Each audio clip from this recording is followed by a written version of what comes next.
gambaran sufuf, berapa sufuf kepada nabi-nabi terdahulu. Misalnya Nabi Sis, yang nabi tentunya nabi itu tidak kita kenal dengan namanya yang tidak disebut di dalam Al-Quran. Ada Nabi Sis, Nabi Daniel, dan banyak sekali para nabi tentunya. Sebagaimana yang telah disebutkan, kurang lebih 124.000 para nabi dan 300. Assalamualaikum warahmatullahi wabarakatuh. Alhamdulillah, sahabat-sahabatku semuanya yang tentunya dimanapun Anda berada, yang ingin mengenal tentang i'tiqad Ahlus Sunnah wal Jamaah ataupun pengenalan terhadap i'tiqadnya Rasulullah SAW bersama para sahabatnya yang selalu dijaga oleh para alim ulamanya sebagai wasilah penyampaian di dalam i'tiqad yang benar kepada Allah Subhanahu wa taala. Sebelumnya kita sudah membahas kurang lebih tentang sifat wajib yang diketahui tentang Allah Subhanahu wa taala, sifat yang mustahil bagi Allah, dan sifatnya Rasulullah SAW yang wajib para nabi dan rasul tentunya, dan sifat yang mustahil juga bagi para nabi dan rasul. Sehingga tanpa kita lewati juga, kita telah masuk ke dalam suatu hal yang mana tentang keyakinan atau membenarkan dari hal-hal tersebut, hal-hal yang sifat yang jaiz atau untuk Allah dan tentunya juga kepada para nabi dan rasul. Situ juga kita telah bahas kurang lebihnya di video-video sebelumnya, sehingga kita telah masuk di dalam bab tentang beberapa para nabi dan rasul yang wajib diketahui, yaitu kurang lebih 25. Dan adapun para nabi tersebut, para nabi dan rasul tentunya jumlahnya sangat banyak, yang ada telah kita bahas di video-video sebelumnya. Kurang lebihnya para nabi dan rasul itu 124.000, dan sebanyak jumlah rasulnya yaitu kurang lebih 315. Adapun yang disebutkan di dalam Al-Quran yang tentunya jelas, sangat jelas, yaitu 25 para nabi. Yang itu pun telah kita bahas kurang lebih di video-video sebelumnya. Tentang Nabi Adam, Nabi Idris, Nabi Nuh, Nabi Hud, dan ditutup pintu kenabian yang terakhir, yaitu baginda Nabi Muhammad Sallallahu Alaihi Wasallam. Sehingga kita juga telah membahas kurang lebih malaikat yang telah tercantum di dalam Al-Quran juga. Kurang lebih malaikat tersebut ada 10. Malaikat Jibril, Mikail, Israfil, Israel, Munkar, Nankir, Raqib, Atib, terus Malik dan Ridwan. Malaikat yang wajib juga diketahui. Dan para nabi dan rasul yang wajib diketahui adalah 25. Adam, Idris, Nuh, Hud, Saleh, hingga akhir kepada baginda Nabi Muhammad SAW. Dan kita juga telah masuk di dalam pembahasan tentang kitab. Saat ini kita masuk tentang kitab, kurang lebih kitab yang wajib kita yakini ataupun kita ketahui bahwasanya itu adalah suatu firman yang telah Allah Subhanahu wa taala turunkan kepada umat manusia, tentunya melalui para nabi dan rasulnya. Alhamdulillah, sebelum kita memulai seperti biasanya, kita akan memulai dengan surat yang mulia, yaitu Al-Fatihah. Auzubillahi minasyaitonirrajim. Bismillahirrahmanirrahim.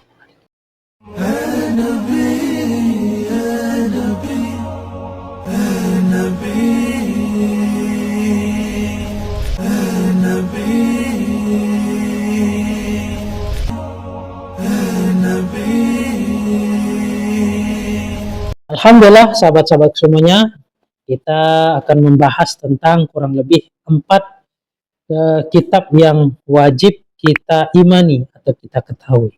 Sebagaimana kita ini akan membaca suatu bait yang tentunya ulama ini menyatakan beliau telah bertemu Rasulullah SAW di dalam bimbingan beliau dengan para sahabatnya membimbing dari bait-bait ini.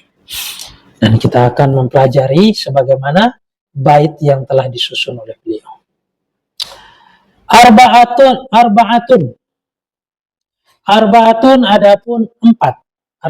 adapun empat. Min kutubin, dari kitab-kitab. Tafsiluha, yaitu ialah adapun dari rincian kitab arba'atu, maksudnya dari empat tersebut. Tauratul Musa, yaitu Tauratnya Nabi Musa alaihissalatu wassalam. Bihudin, ialah dengan memberi petunjuk. Bil huda, maksudnya bil huda ialah dengan memberi suatu petunjuk.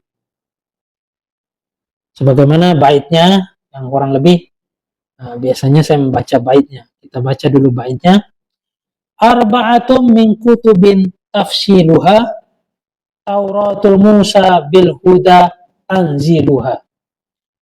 Zabur Daud wa Injilu ala Isa wa Furqanu ala khairil mala. Arba'atun, adapun empat. Min kutubin, yaitu dari kitab-kitab. Tafsiluha ialah adapun dari rincian arba'ah atau dari empat tadi. Tauratu Musa, yaitu Tauratnya Nabi Musa alaihissalatu wassalam. Bil huda ialah dengan memberi petunjuk. Tanziluha, adapun turunnya arba'ah, yaitu turunnya dari empat kitab tersebut. Zabur Daud, yaitu kitab Zabur yang diberikan kepada Nabi Daud alaihissalatu wassalam.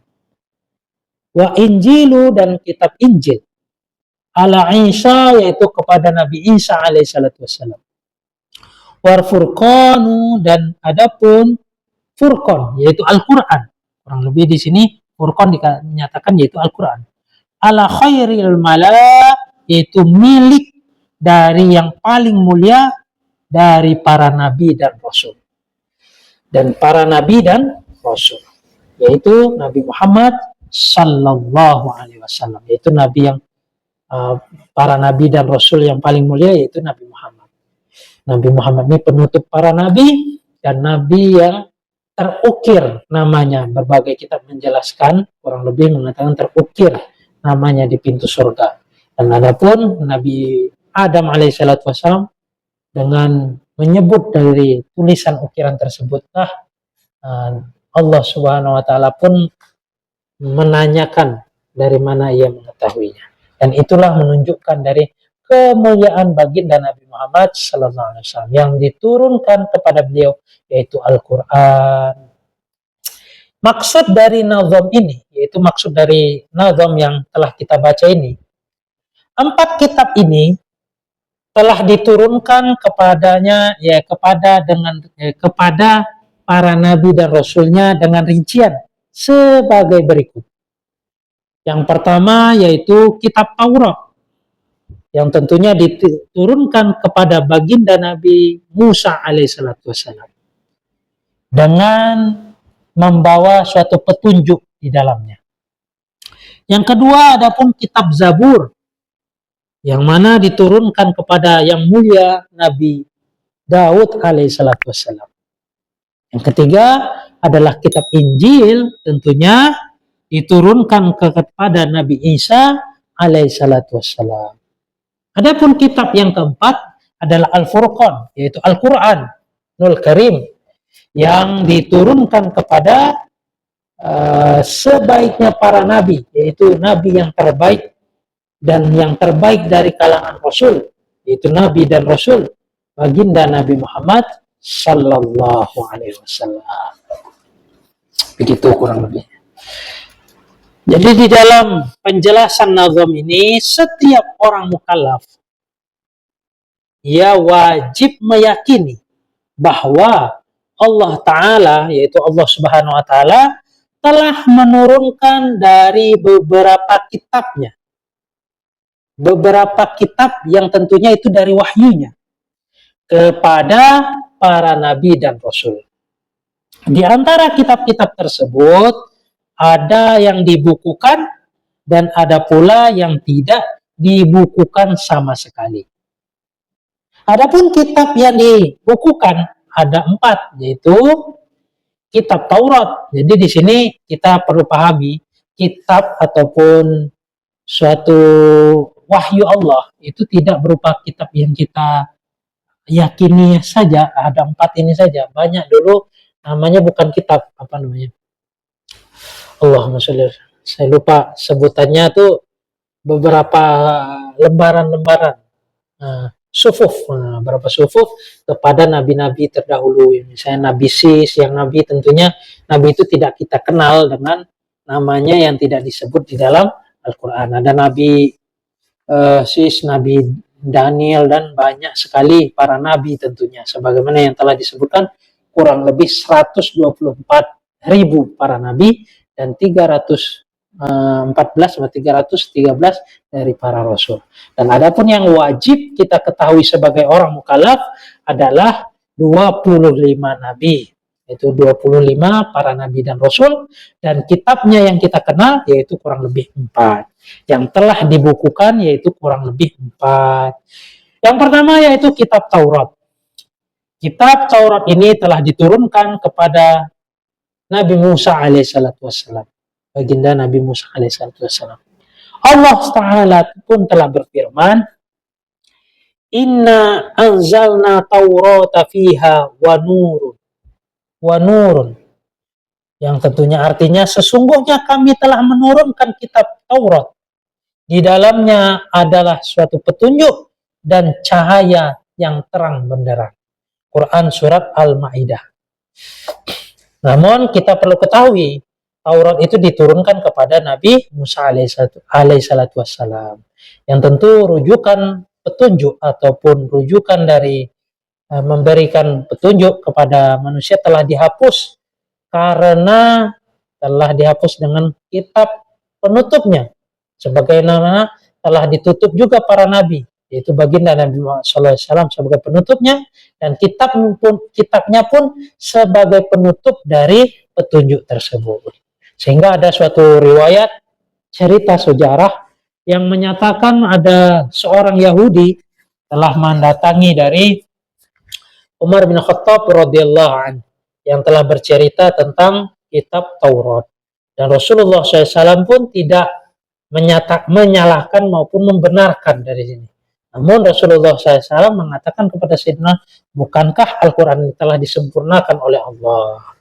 Jadi kita jika mendengarkan dari Bani Israel sebagaimana petunjuk-petunjuknya Rasulullah SAW di dalam berbagai hadis, kita tidak mudah di dalam menolak maupun menerimanya. Begitu juga dengan cerita para nabi dan rasul yang mereka ceritakan. Sebagaimana sekarang ini ada di TV ya, di Sin TV, kurang lebih Sin TV yang menceritakan para nabi dan rasul. Tentunya di situ mereka mengambil kisah dari Alkitab kurang lebihnya. Yang saya tahu mungkin karena mereka merujuk kepada itu. Dan kita sebagai umat baginda Nabi Muhammad SAW tidaklah mudah menerima, apalagi mudah di dalam menerima ataupun menyatakan menolak. Kita tidak membenarkan, karena apa yang telah dibawa oleh baginda Nabi Muhammad SAW pun telah diceritakan di dalam Al-Quran. Karena di sini Al-Quranul Karim banyak sekali menceritakan tentang Nabi Musa alaihissalam. Yang tentunya hal tersebut dalam perjuangan bagaimana Nabi Musa alaihissalam di dalam membina atau membimbing dari orang-orang Bani Israel yang pada saat itu tentunya banyak kali mereka melakukan hal-hal yang tidak menyamankan atau memberikan kenyamanan kepada Nabi Musa alaihissalam. Wallahu a'lam. Kurang lebih demikian. Yang di sini Al-Quran pun telah menegaskan bahwasanya Taurat itu telah diturunkan kepada Nabi Musa dengan suatu petunjuk. Di dalam Quran surat Al-Maidah ayat ke-44. Yang kedua yaitu kitab Zabur. Kitab Zabur yaitu Zabur ini diturunkan kepada yang mulia Nabi Daud alaihissalam. Ayahnya Nabi Sulaiman alaihissalam. Yang mana Allah Ta'ala telah berfirman, wa ataina Daud az-zabura, dan kami telah memberi Zabur kepada Nabi Daud alaihissalam. Di dalam Quran surat Al-Isra. Di dalam Quran Al-Isra. Zabur ini kurang lebih isinya yaitu pujian-pujian ataupun kalimat mutiara-mutiara kepada bait-bait mutiara kepada Zat yang Maha Agung, yaitu Allah Subhanahu wa taala. Berbagai kitab menjelaskan demikian. Adapun kalau keluar dari hal tersebut, tentu sebagaimana sikap yang dilakukan oleh Rasulullah SAW yang membimbing dari santrinya, tentunya yang tersayang yaitu Sayyidina Umar bin Khattab radhiyallahu anhu, tidak mudah menerima maupun menolak. Wallahu a'lam. Adapun kitab yang ketiga yaitu kitab Injil. Injil yaitu kitab yang diturunkan kepada Nabi Isa alaihissalam. Allah Ta'ala pun telah berfirman, wa qaffayna ala atharihim bi Isa ibni Maryam musaddiqan lima baina yadayhi minat Taurah. Dan kami iringkan jejak mereka yaitu para nabi dan dari Bani Israel. Iringkan jejak dari para nabi dari Bani Israel dengan Isa yaitu putranya Maryam, membenarkan yaitu dengan kitab-kitab sebelumnya yaitu Taurat dengan diberikannya Injil. Sehingga banyak sekali pembahasan menjelaskan bahwasanya kitab-kitab setelah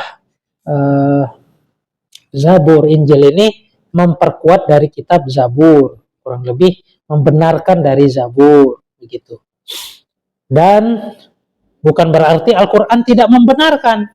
Al-Quran tetap membenarkan Injil, membenarkan Zabur, membenarkan dari kitab Taurat. Namun mereka pada saat ini tentunya kita tidak bisa mudah menerima maupun menolak.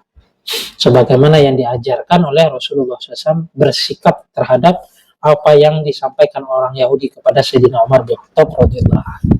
Wallahu a'lam.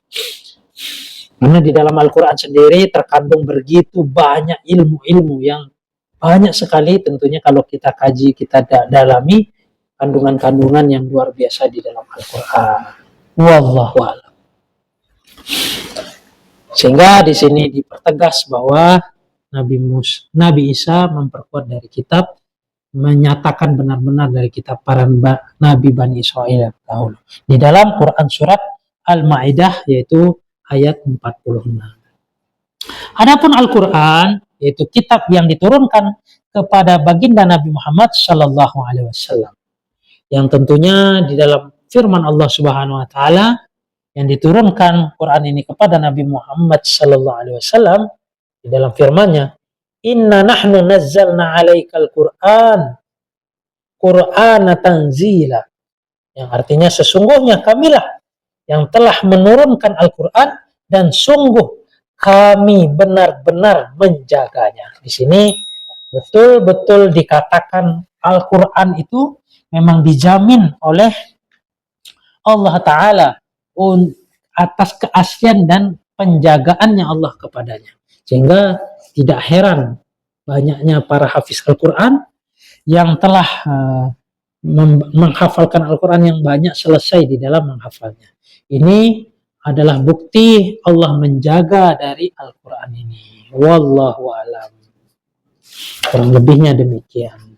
Alhamdulillah, mungkin bait setelahnya kita akan bahas di pertemuan berikutnya. Saat ini cukup kita membahas tentang sedikit banyaknya tentang 4 kitab yang wajib kita yakini, kita pahami, kita yakini sebagai orang mukallaf bahwa Allah Subhanahu wa taala pernah menurun dari 4 kitab ini. Demikian kurang lebihnya. Jika ada kekurangan, berilah komentar yang positif dan jangan lupa kalian dukung channel saya dengan share sebanyak-banyaknya dan like untuk mendukung dari video saya ini. Dan jangan lupa jika kalian menginginkan notifikasi, silahkan tekan subscribe. Wabillahi taufiq wal hidayah. Assalamualaikum warahmatullahi wabarakatuh.